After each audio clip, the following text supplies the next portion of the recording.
And I'm pleased to report that in Syria, Turkey, the border, we only had 28 soldiers, not 50. We thought it was 50. Somebody reported 50. It was actually down to 28. They were removed a while ago. All American soldiers are away from the site. Syria and Turkey may fight. Syria is friendly with the Kurds. The Kurds are very well protected. Plus, they know how to fight. And by the way, they're no angels, but they were with us. They are no angels. But they are fighting. We are largely out of that area. We're very well set. We have quite a contingent right nearby of soldiers and of the finest equipment in the world. I don't think we'll have to use it.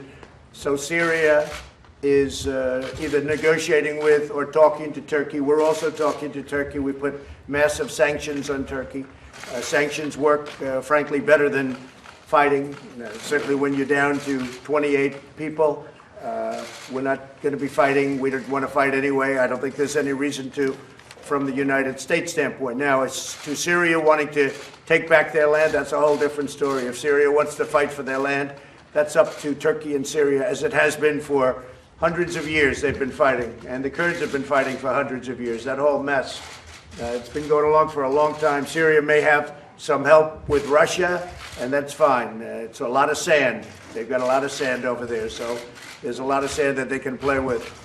But we were supposed to be there for 30 days. We stayed for 10 years, and it's time for us to come home. We're not a policing agent, and it's time for us to come home.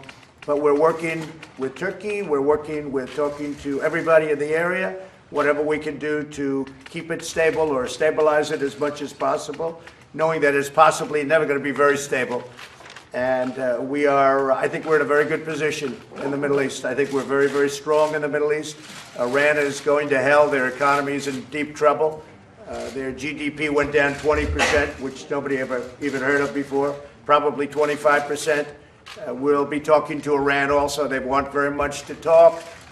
The sanctions with Iran, all of the things that we've done, including some tariffs and different things having to do with countries that are dealing with them that we put on.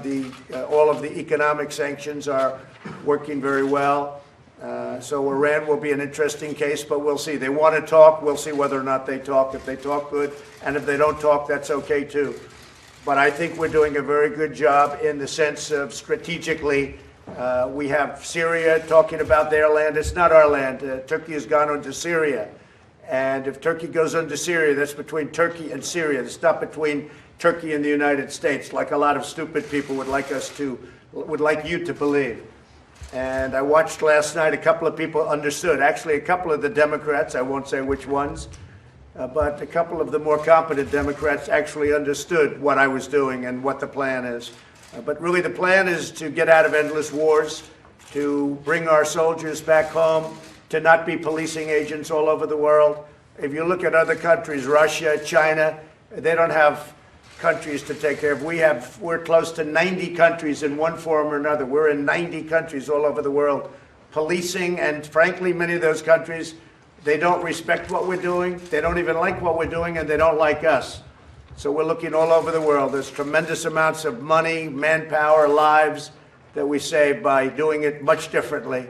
If people aren't respecting what we're going to be doing, that's too bad. You read where we're sending some troops to Saudi Arabia. That's true, because we want to help Saudi Arabia. They have been a very good ally. They've agreed to pay for the cost of those troops. They've agreed to pay fully for the cost of everything we're doing over there. That's something you have never heard before, I think, as long as you've been standing out there. I think the media has never heard that before. But Saudi Arabia has graciously agreed to pay for the full cost of everything we're doing for them. We're sending some tremendous missiles over. We're sending some great power over to Saudi Arabia. Saudi Arabia is paying for 100% of the cost, including the cost of our soldiers.